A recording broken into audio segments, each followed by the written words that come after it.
Sorry about the angle. Some weird lighting going on up here. Just having lunch really quick. So, let's get into the old what if question of what if the playoffs started today? I'm going to factor in some obvious games being played out the rest of the season now. So, my understanding is that the top three teams in the division make it, and then they get jumbled up along with the wild card. The wild card doesn't necessarily need to be in your division, so you could be playing another wild card team in a different division. 7 versus 10, 8 versus 9. So, by my calculations, the wild card, it's already given in the AL East. That's going to be Legends versus Channel 4. And then, shockingly, in our division, Gentlemen's Club's already locked that up. And Shaw's actually plays in the wild card because Shaw's needs to play SWAT and Invictus, so I figure they go 1-3. Wild has to play Gentlemen's Club, 2 free wins, because Sam is not going to care. And they play Invictus, so they split. So they go 3-1. Wild has the tiebreaker over Shaw's, so then they'll both be at 13-9, giving Wild the 3 seed. Now, after you get that division, so now you go to the wild card. So now you got the 7th seed is going to be Shaw's at 13-9, playing the worst wild card team, which is Gentlemen's Club at like 3 and a lot. And then you have Legends 8-9 against Channel 4. So, Shaw's beats Gentlemen's Club. They go in as a 7th seed. And then Wild versus Channel 4.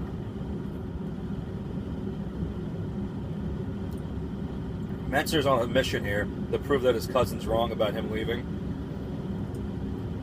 I think Jeff is going to bat like 15 or 16 guys in that game, which is ultimately going to be the downfall. I think Channel 4 wins because they really want to play Aftermath in the first round. So they win, and they are now the 8th seed.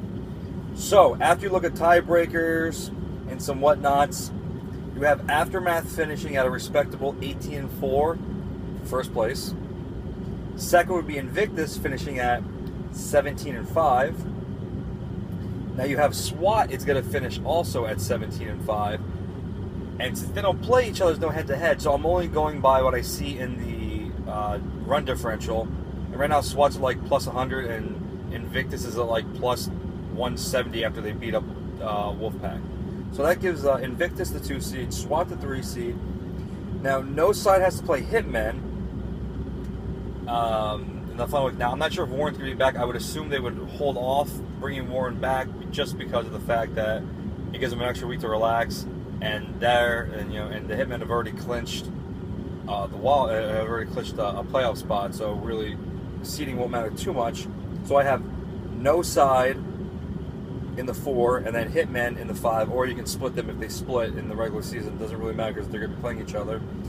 Then you have Wild, Shaw's, and Channel 4.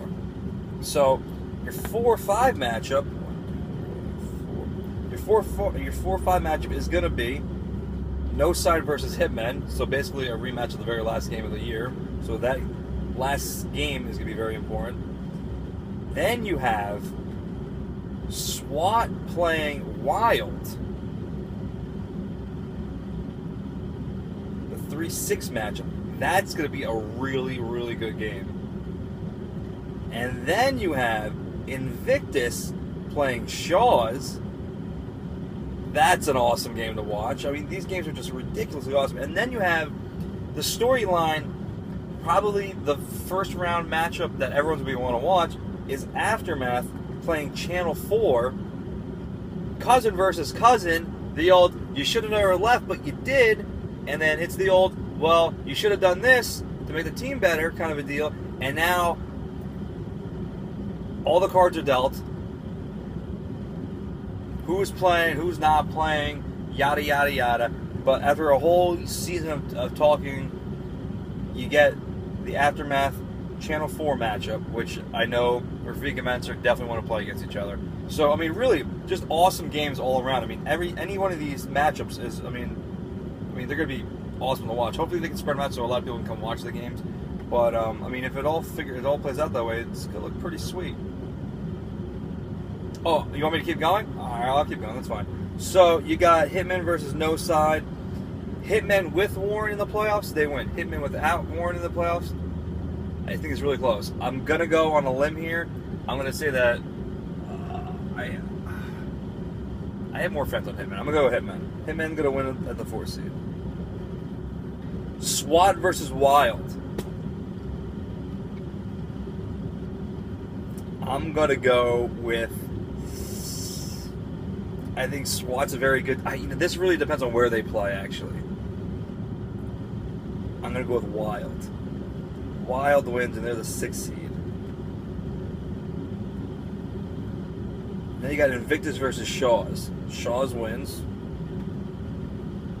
And then Aftermath wins. Now you have... let's see. Now you got Shaw's versus Aftermath, and... I mean, I'm going to hit a lot of home runs against them, so we win. So Aftermath wins that game. Then you have Hitmen versus Wild. It's all about the venue, baby. I think Wild wins. Wild versus Aftermath for the championships. Pretty sure we beat them every single time. And if we were playing at Dorby, this guy's going deep at least 3 times. As long as Lordy does not get in my head and pitch me inside. Ooh, you better watch that. Aftermath wins in a sweep in the championships. Sign it, stamp it, seal it, send it off. It'll be really good playoffs. It's going to be awesome to watch. Hope the storylines play out as they are. And product placement. And yeah, I mean the last few. I mean, there's a lot of. I mean, obviously there's a lot of games that still need to be played out. But just remember that the season's still really long, and remember, if you want a refreshing taste to get your power going and hit the ball over the fence, that White Castle knocks it out of the park every time. I'm not sponsored by him, but I did have a burger the day I hit 3 home runs. Technically 4, but 3 home runs is still really good. One was a walk-off, and I did the elliptical that day.